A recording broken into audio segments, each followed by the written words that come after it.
Hi guys, welcome back to Dev Astrology. Today I'm doing the annual 2025 reading, and this one is for the sign of Taurus. Guys, I'm so used to doing the monthly readings that I feel this is a bit unusual for me, but in this reading we are going to touch upon some of the major transits that are going to happen in the year. And this year is full of key transits. The first one is that of going to be Venus, which is going to get in the sign of exaltation on Jan 27th.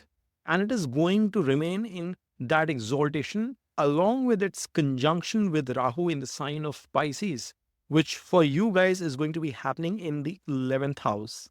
It's wonderful, and just not that, because right after that, what we observe is that in the month of March, we are going to see one of the biggest transits of the year when Saturn is going to be transiting from your 10th house, being the lord of your ninth and 10th, moving into your 11th house. Yes, multiple planets are coming into your 11th house, Taurus. It sounds to be a very good year for you, where Saturn will be coming into your house in the sign of Pisces as well. Later in the year, we find that Jupiter will be coming in the sign of Gemini on 14th of May, and later on, it will move in the sign of its exaltation on 18th of October. So, for that period between May to October, it is going to be coming in the sign of Gemini itself. And then, very fast movement, the Atichari movement. Typically, it takes about a year for Jupiter to stay within a house, within a sign, but it is going to be very quickly transiting into its sign of exaltation and coming into your third house. Then we have another interesting and very important transit of Rahu and Ketu itself, who are sitting in your 5 and 11 axis, and they will be transiting in May, end of May. Actually, that is where the true transit will be seen around 29th of May, where Ketu will be coming in the sign of Leo in your fourth house, while Rahu will be moving to your 10th house in the sign of Aquarius in its own sign. Beautiful. So, as you guys can sense, Taurus, this is going to be a very interesting year, but we will get started from the start of the year itself around January, when you find that Jupiter, which is your Lagna Lord, and it will be coming into its exaltation sign in your 11th house in the sign of Pisces, which is a beautiful movement for you. This definitely translates into you achieving a lot of success, outcome of your objectives and goals that you've set forth for yourself. It is the Lord of your Lagna as well as your sixth house, and it is sixth to sixth movement into the 11th house and the sign of exaltation as well, which means that you are going to accomplish a lot of goals, not only pertaining to your job, not only pertaining to your career, but also holistically for yourself.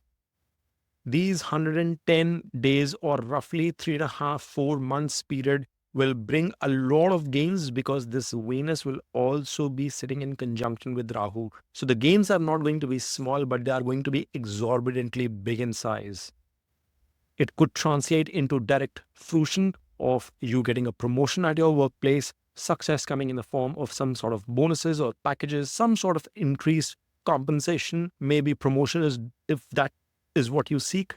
And more importantly, not just your materialistic goals, but also goals that you might achieve with respect to your health. You might be able to overcome a certain health challenge that you've been facing in the first quarter of the year itself. It being the lord of your sixth house, which talks about your litigations, loans, any kind of banking related activities, health, which is what I've already touched upon.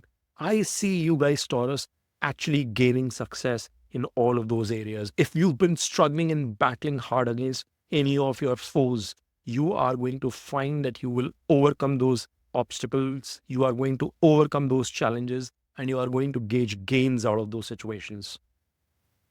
It is important that you put the right resolutions in place right here, right now, whilst listening to this video.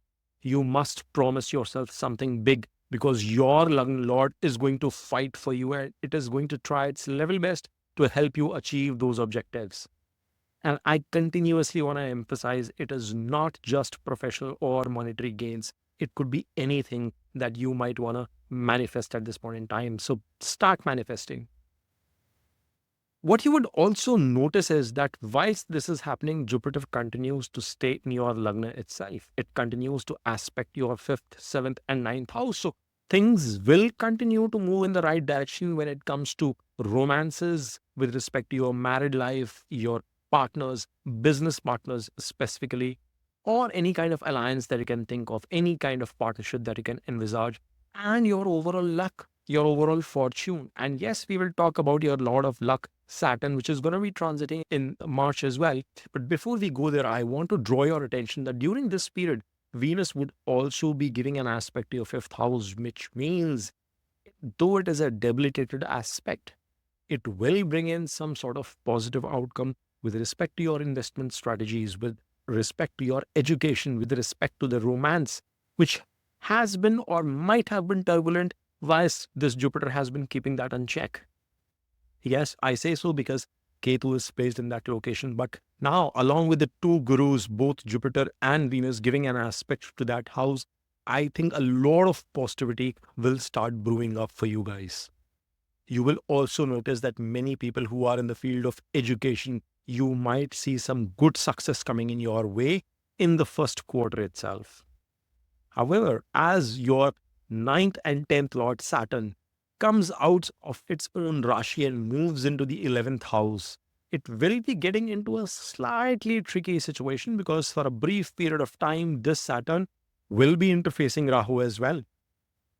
Yes, it enjoys its presence with this exalted Venus, and Saturn in general will not be, very negatively impacting with its presence in the sign of Pisces, but it will be giving an aspect to your Lagna as well. So there could be some slowness, some lethargy that might creep in. And that is where I say that the first quarter becomes extremely crucial for you to manifest and realize your dreams.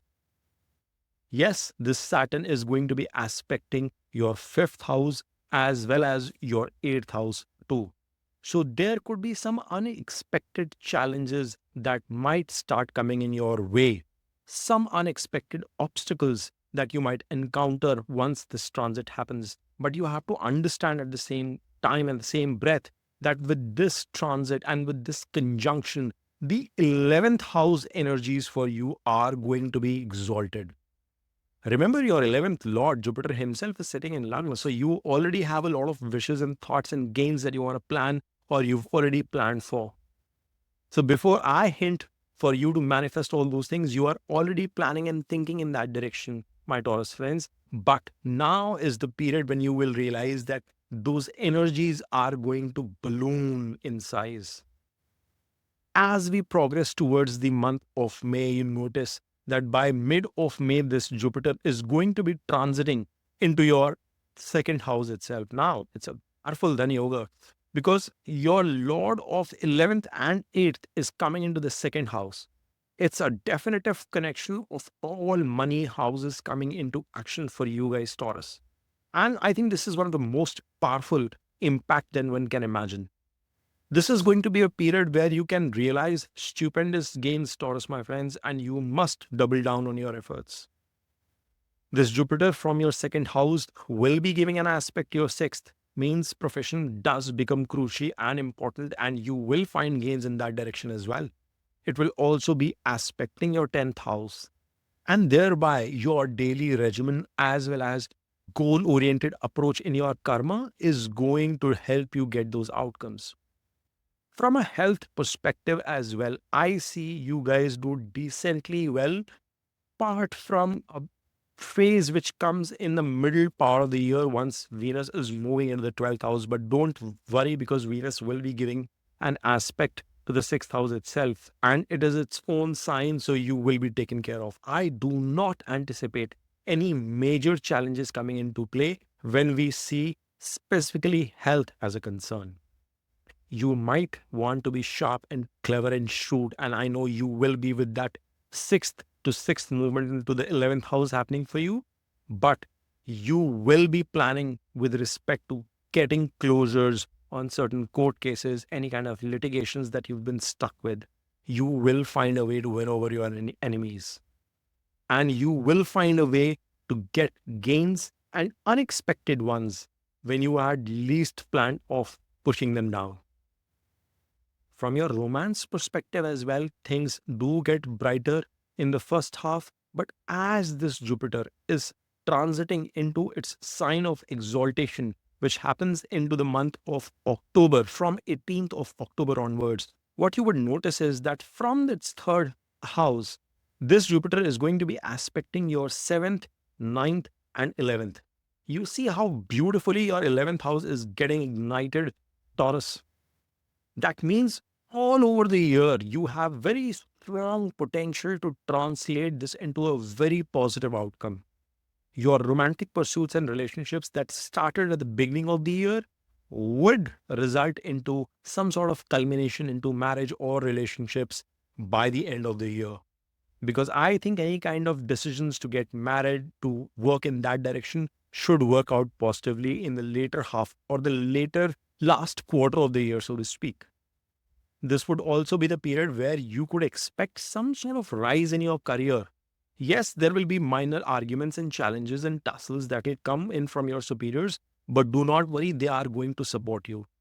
It is going to be an year where you are going to take some short term, beautiful, extravagant travels as well. And I would not be surprised if you travel along with a female partner or your mother for that reason. There is a possibility of you taking a pilgrimage as well at the last part of the year. Apart from that, the interesting thing to note would be that more or less for the major part of the year, you will be deriving gains out of the efforts you are putting at your workplace. You will get continuous support from your superiors for major part of the year.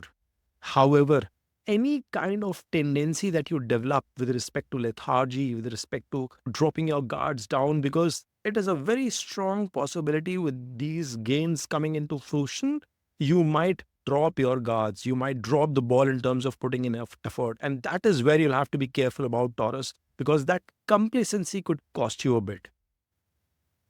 It is also worthwhile noting, my friends, that Mars, which is supposed to be the key planet for 2025 with the number totaling to number 9, and I have to do a numerology report as well with so many of you requesting about it, that it is going to make some very interesting transits through the course of the year. It is currently in retrogression in its sign of debilitation, but soon it will go back into the sign of Gemini, again come back to the sign of Cancer, and then be moving into your 4th and 5th house. And as those transits happen, you will realize that your investments are also be moving at a very fast pace. In fact, the market dynamics in itself might be supporting any kind of investment strategies that you formulate. However, all I would say is that this is going to be a very phenomenal year for you, Taurus. But if you want to leverage your natal chart reading in combination to the transit for 2025, feel free to reach out to me, ping me over email or my Instagram channel, and we can schedule a session for you where you can specifically for your own chart plan as to how you should strategize the year 2025 to derive the most impact. Wish you all good luck. Om Namah Shivaya.